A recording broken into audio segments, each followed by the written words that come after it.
do whatever I can to manage the relationship. And look at congestion pricing today. Wasn't it killed 6 months ago? Well, it's like Lazarus. It keeps coming back, doesn't it? So I've found a path. I work my ways. A lot of conversations. I'll go back to Washington. But I also will remind the president of our shared interests in infrastructure in New York City. He is still a property owner here. He understands how essential the MTA is for the life of the city. And I believe that he'll understand that we need to continue working together to fund these projects and have the funding already approved, not just by the Biden administration, but the Trump administration for the Second Avenue subway is quite extraordinary, but another sign that we can find alignment where there's common interests. Great, Rebecca, go ahead. This one's for the congressman. Back in March, you criticized the governor over the CD pass transition. On topic, Rebecca? This is on topic because he added that at a time when Medicaid itself is existentially threatened, every Democrat should be defending rather than destabilizing home care for the most vulnerable. We're talking about cuts to health care. What's changed since then, and what makes you feel confident that the governor is able to protect the health care of New Yorkers after previously criticizing her? Yeah, so there's a difference between containing the cost of our program and gutting it by $1 trillion. Like Donald Trump is gutting Medicaid by $1 trillion, which is going to hit a district like mine the hardest.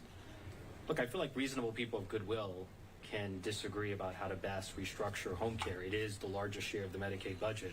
But I'll be honest with you, the differences between and among Democrats are far outweighed by the differences that we have with Republicans.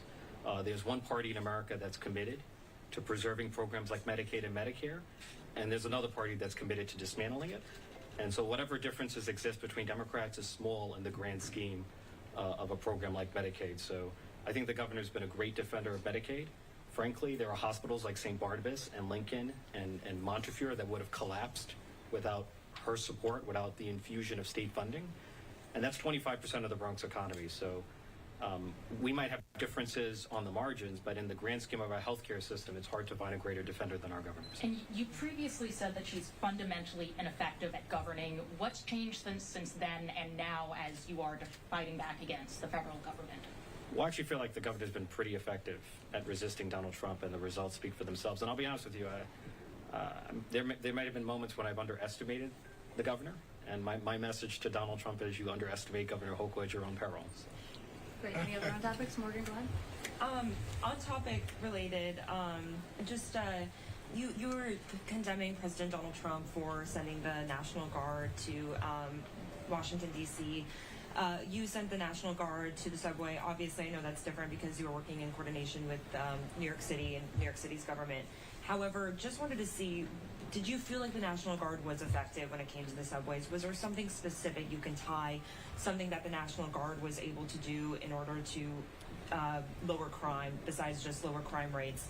And then coming into here, you know, if you look around, I saw a guy with a garbage bag screaming into a pizza place. I watched, 4 homeless people on the side of the road.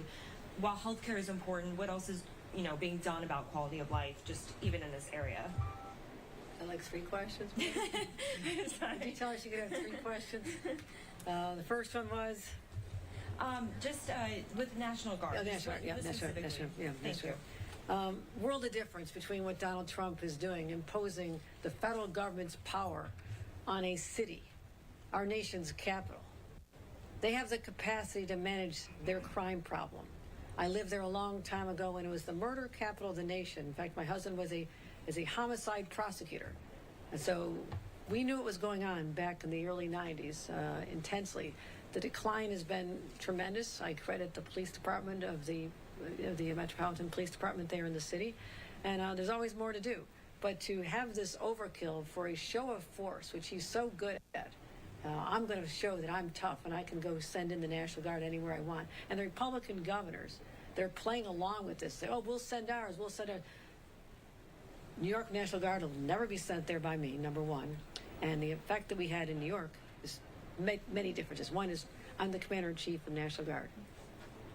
I decide when it's time to deploy them in New York City, whether it's getting ready for a hurricane that might come our way, or dealing after horrific flooding, or helping people in our migrant shelters, or dealing with safety. And what I did with a subway system was at a time when crime was going up, and people were very anxious about taking the subway.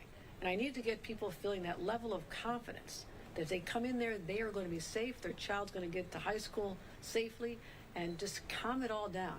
And I deployed the National Guard with I would say, peacekeeping monitoring role. They were not allowed to use weapons. They're not allowed to arrest. I did not give them any additional powers, which is what's happening in Washington. They're there as a calming presence. And you know what happened? Crime went down almost immediately.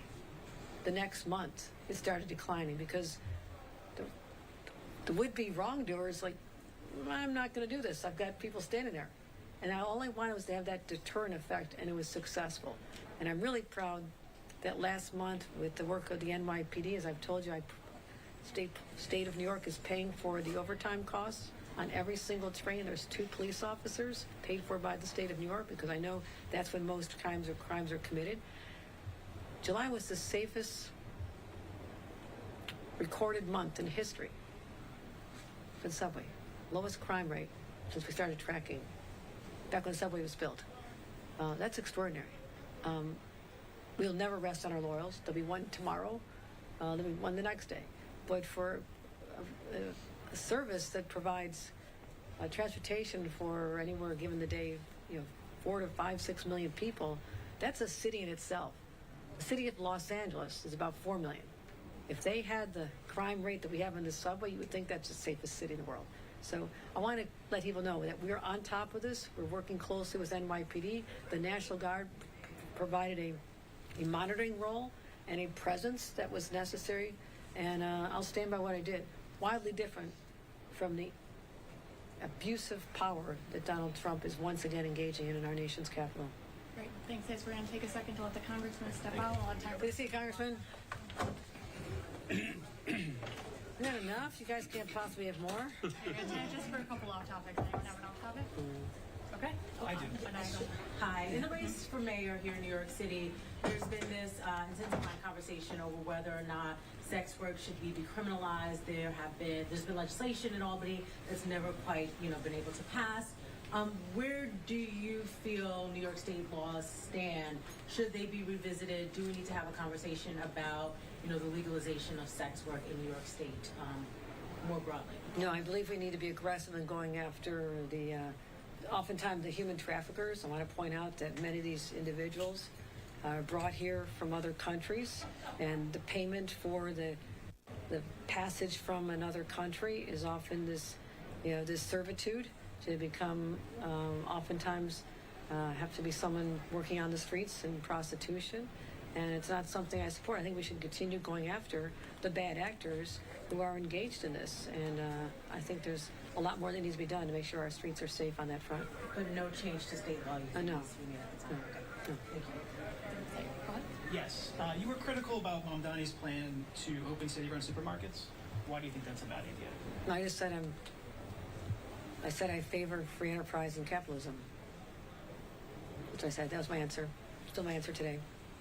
Great. Thank you, guys. We appreciate it. Have you been briefed about the bomb threat in Times Square? Yes, it's ongoing. The bomb squad is handling it. We've offered state police resources, but we don't have anything further on that, but I'm aware that it's unfolding right now. And do you have any statement about the Crown Heights shooting? Yes, absolutely heartbreaking. Incidences like this that go on in the wee hours in the morning when they have possibly gangs gathering and causing this horrific loss of life. Yeah, every life matters, and it's really tragic, really tragic to see that happened in our great city. Again, we talk statistics improving, but every time there's an incident like this, there's families whose lives are shattered, and you can't escape the pain that those families are enduring today. Thank you, everybody. Just listening in.